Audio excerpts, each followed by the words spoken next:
மேச ராசி அன்பு சொந்தங்கள் அனைவருக்கும் வணக்கம். மேச ராசிக்காரங்க போர்க்குணம் கொண்டவங்க. உங்ககிட்ட சண்டை போட்டு ஜெயிக்கிறது ரொம்ப ரொம்ப கஷ்டம். நல்லது கெட்டதை முழுசாக தெரிஞ்சவங்க. செவ்வாய் பகவான ராசி அதிபதியாக கொண்டவங்க. அஸ்வினி பரணி கார்த்திகை நட்சத்திரக்காரங்க. ரொம்ப ரொம்ப புத்திசாலிக்காரங்க. எல்லா இடத்துலையும் நேர்மையையும் உண்மையையும் மட்டுமே நம்பக்கூடியவங்க. உங்களுக்கு சொந்தமோ பந்தமோ அது தப்புனா தப்பு தான். வெட்டு ஒன்று துண்டு ரெண்டுன்னு பேசக்கூடியவங்க.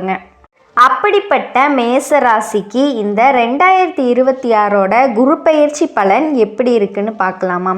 பொதுவாகவே குரு பகவானை பொறுத்த வரைக்கும் சுப காரியங்களை நிறைய நம்ம எதிர்பார்ப்போம். சுபவிரிய செலவுகளுக்கு குரு பகவான் நன்மைகளை கொடுப்பாரா? நிறைய காரியங்கள் மேசராசிக்காரர்களுக்கு தடைப்பட்டிருக்கு. திருக்கணித பஞ்சாங்கத்தின்படி மேச ராசிக்காரர்களுக்கு கிட்டத்தட்ட ஒரு வருஷ காலமாகவே 7.5 சனியில் நீங்கள் அவஸ்தைப்பட்டுட்டு இருக்கீங்க. இது நடக்கலையே. ஏன்னா மேச ராசிக்காரர்களை பொறுத்த வரைக்கும் கொஞ்சம் வேகமாக எதையுமே முடிவெடுத்து நடக்கணும் அப்படிங்கிற எண்ணம் கொண்டவங்க. எடுத்தோம் கவுத்தோம் அப்படின்னு சில நேரங்களில் இருந்தாலும் கூட அதை அவங்க திட்டமிட்டு அது போர் கிரகம் அப்படின்னு சொல்கிறதுனால செவ்வாயினுடைய அந்த வேகம் இருக்கிறதுனால தைரியமாக அந்த ஒரு விஷயத்தை செஞ்சிடணும் அப்படின்னு நினைப்பாங்க.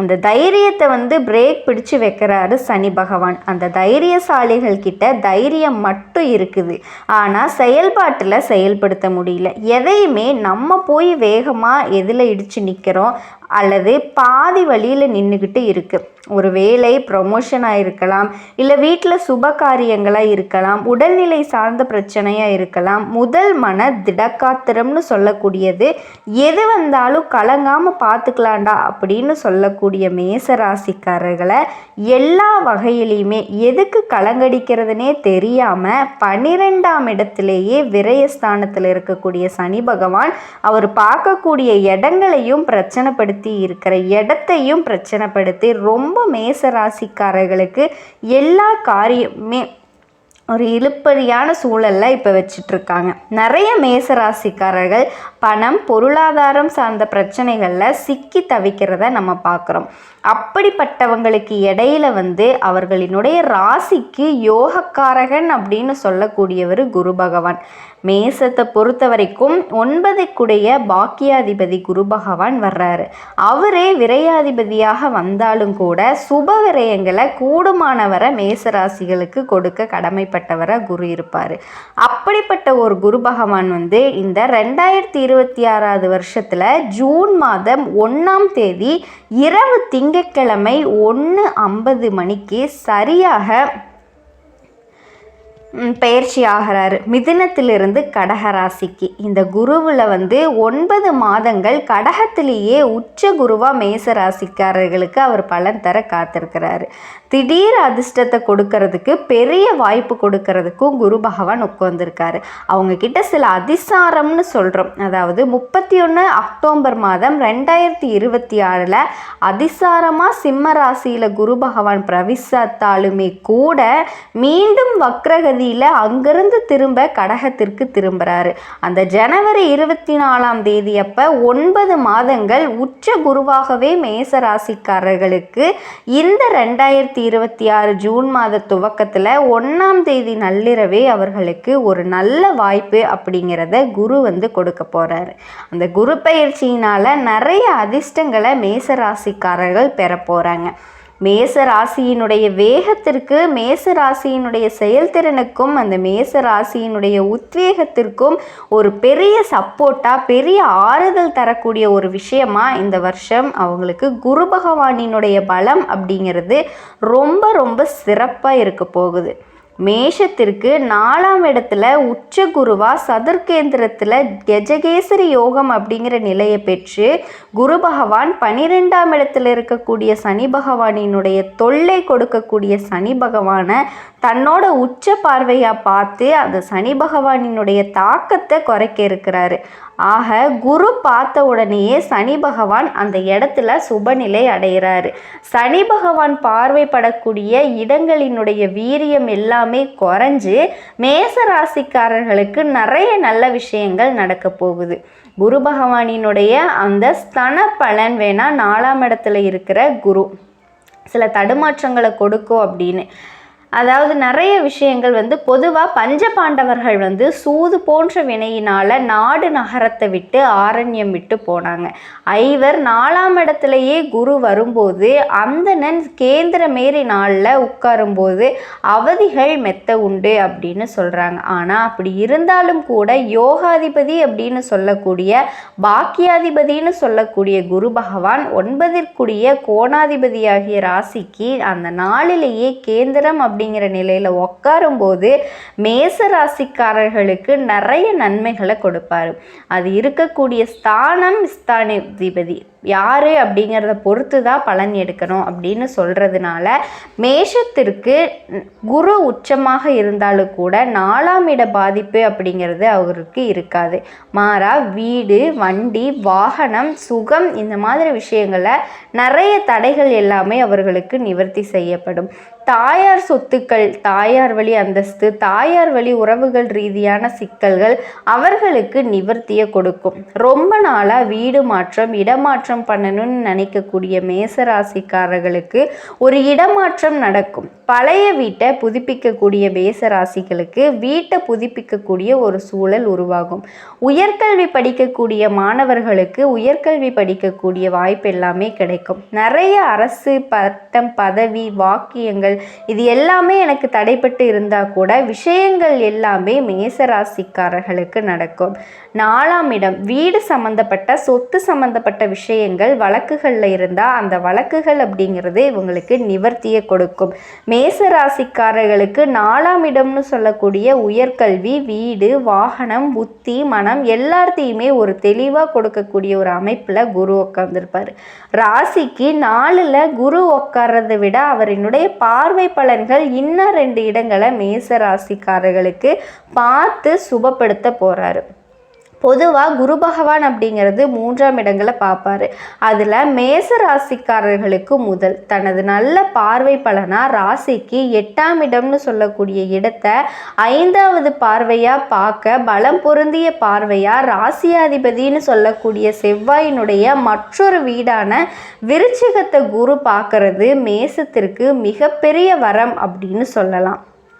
அதனால் இத்தனை நாள் உங்களுக்கு கிடைக்காத விஷயங்கள், நடக்காத விஷயங்கள் எல்லாமே இப்போ நடக்கிறதுக்கான நிறைய வாய்ப்புகள் இருக்குது. மேசராசிக்காரர்களுக்கு குரு பகவான் 8ஆம் இடத்தை பார்க்குறாரு. அதுவும் உச்சமான பார்வையாக பார்க்குறாரு. இதுக்கு என்ன பலன் அப்படின்னா, அதாவது அஷ்டமஸ்தானம்னு சொல்லுவாங்க அந்த இடத்த. மேசராசிக்காரர்களுக்கு வாழ்க்கையில் திடீர் அவமானங்கள், எங்களுக்கு திடீர்னு அவமானம் வரல, நிறைய நாளாக அவமானப்பட்டுட்டு தான் இருக்கும். 7.5 சனி வந்ததுலேருந்து மேசராசிக்காரர்களுக்கு நிறைய அவமானம் வந்துட்டுருக்கு. வீணா பழி சொல்லு, வேலை பார்க்குற இடத்துலையும் சரி, குடும்பத்துலேயும் சரி, நல்லது நினச்சாலே எங்களுக்கு பிரச்சனை வருதியா அப்படிங்கிற மாதிரியான வீணான பிரச்சனைகள். அதுக்கப்புறமா அந்த அவமானப்பட்டா பொதுவாக எல்லாருக்கும் மன கஷ்டங்கள் இருக்கும். அதில் மேசராசிக்கு ராசியாதிபதி செவ்வாயே அஷ்டமாபதியாக வர்றதுனால அந்த அவமானத்திற்கான முழு பொறுப்பையும் அவங்க எடுத்துக்க வேண்டிய ஒரு நிர்பந்தம். அதனால் வேலை இழப்பு, செல்வ இழப்பு, குடும்ப பிரிவு, வீட்டுக்குள்ள வாக்குவாதங்கள் இது எல்லாமே அதிகமாக இருக்கக்கூடிய இடம் 8ஆம் இடம். அதில் 8ஆம் இடம் அப்படிங்கிறது மறைவு ஸ்தானமாக பெற போயிருந்தது. மேஷத்திற்கு காலச்சக்கரத்தினுடைய அமைப்பே விருச்சிகம் வரும்.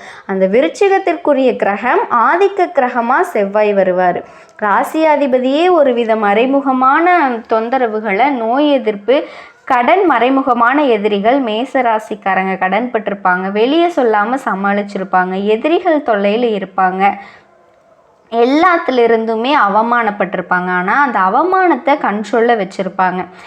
நிறைய திட்டமிட்டிருப்பாங்க. அந்த திட்டம் எல்லாம் சக்ஸஸ் அப்படிங்கிற இடத்துக்கு பக்கத்தில் வந்துட்டு அந்த வாய்ப்புகள் கை நழுவி போகக்கூடிய ஒரு நிலையில் இருக்கும். மேசம் என்பது ஒரு சரராசி. சொந்த ஊரில் வாய்ப்பு இல்லைன்னா அடுத்த ஊர் நிறைய விஷயங்கள், மாநிலம், இந்த மாதிரி வந்து தாண்டி தாண்டி போய்கிட்டே இருப்பாங்க. தன்னை எல்லா விஷயத்துக்கும் அப்படியே தயார்படுத்திக்கிட்டே தான் இருப்பாங்க. கண்டிப்பாக நீங்கள் சிவஸ்தலத்தில் இருக்கக்கூடிய தட்சிணாமூர்த்தியையும் நவ கிரகத்தில் இருக்கக்கூடிய குரு பகவானையும் வழிபாடு செஞ்சால் அறுபடை வீட்டுக்கு மேசராசிக்காரர்கள் போயிட்டு வரும்போது உங்கள் வாழ்க்கையில் நல்ல நல்ல திருப்பங்கள், வெற்றிகள் கிடைக்கும். ராஜ அலங்காரம் கொண்ட முருகப்பெருமானினுடைய படத்தை மேசராசிக்காரர்கள் இந்த குரு பயிற்சியில் ஜூன் மாதத்தில் வாங்கிட்டு வந்து வீட்டில் வச்சு வழிபாடு செய்யுங்க. கண்டிப்பாக நல்லது நடக்கும். மேசராசி அன்பு சொந்தங்கள் அனைவருக்கும் வணக்கங்க. மேசராசிக்காரர்களே, இந்த காணொளி உங்களுக்கு சாதாரணமாக வந்தது கிடையாது. காரணம் என்னன்னா, மிகப்பெரிய அளவில் கடந்த 3-4 மாசமாக உள்ளுக்குள்ள ஒரு போராட்டத்தை நீங்கள் நடத்திக்கிட்டு இருக்கீங்க.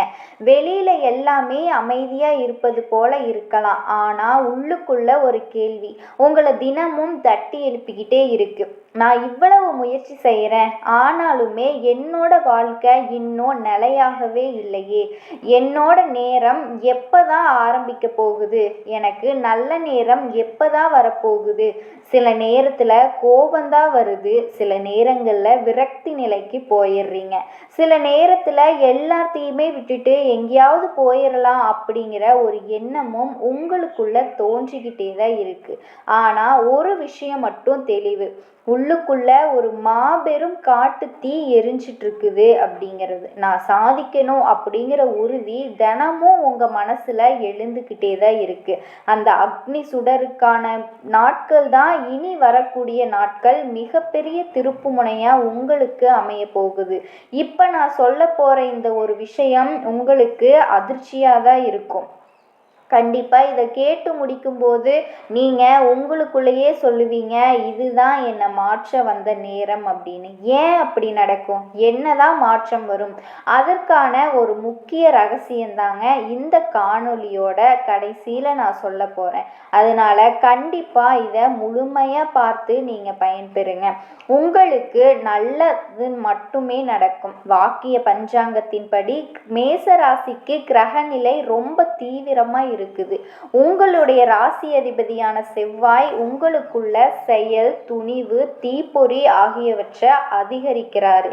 சனி என்ன செய்ய போகுது அப்படின்னா, பொறுமையை சோதிக்கும், அவசரப்படாம இருக்கிறதுக்கு கற்றுக் கொடுக்கும். குரு மெதுவா உங்களுக்கு தேவையான எல்லா வரங்களையும் ஒன்னொன்னா தந்தே தீரும். இந்த 3 சக்திகளும் சேர்ந்து உங்களோட வாழ்க்கைய முதிர்ச்சி பெற வேண்டிய நிலைக்கு தள்ளுதுங்க. அதனால இப்போ வரக்கூடிய நாட்கள்ல இருந்து நீங்க அமைதியாவே இருக்க முடியாது. உள்ளுக்குள்ள ஏதோ ஒரு மிகப்பெரிய மாற்றம் வரப்போகுது அப்படிங்கிற உணர்வு உங்களுக்குள்ள தோன்றிக்கிட்டே இருக்கும். சில விஷயங்கள் தாமதமாகும். சிலர் உங்களோட பொறுமைகளை ரொம்ப சோதிப்பாங்க. சில சூழ்நிலைகள் உங்களை யோசிக்க வைக்கும். ஆனா இது எல்லாமே தடை இல்லை. இது உங்களை வலிமைப்படுத்தக்கூடிய ஒரு காலம் அப்படின்னு நீங்கள் நினைக்கணும். உங்களை சோதிப்பதற்காக அல்லங்க, உங்களை தயார் செய்ய போகுது அப்படிங்கிறத ஞாபகம் வச்சுக்கோங்க. மேச ராசிக்காரர்களே, ஒரு முக்கியமான சூழ்நிலை உங்கள் வாழ்க்கையில் வரும். அந்த நேரத்தில் நீங்கள் தான் சரி அப்படின்னு தெளிவாக முடிவெடுக்க முடியும். உங்கள் நிலைப்பாடு தவறு கிடையாது, உங்களோட கருத்து உண்மைதான். ஆனால் அதே நேரத்தில் மன்னிப்பு கேட்க வேண்டிய சூழ்நிலைகளும் உருவாகும். இதுதான் இனி வரக்கூடிய நாட்களோட முதல் அதிர்ச்சி. நான் ஏன் மன்னிப்பு கேட்கணும்? நான் தான் எந்த தவறுமே செய்யலையே அப்படிங்கிற ஒரு கேள்வி மனசுக்குள்ள எழும். அப்போ நீங்க சுயமரியாதையை காப்பாற்ற விரும்பினீங்க அப்படின்னா உறவு பாதிக்கப்படும். உறவை காப்பாற்ற நினைச்சீங்க அப்படின்னா உங்களோட சுயமரியாதையை கொஞ்சம் தள்ளி வைக்கணும். இப்போ நான் தான் சரி அப்படின்னு பிடிவாதம் பிடிக்கக்கூடிய காலம் கிடையாது. ஏன்னா இனி அடுத்தடுத்து வரக்கூடிய நாட்கள் அதே நபர் உங்களுக்கு எதிர்பாராத ஆதரவாக நிற்க போகிறாரு.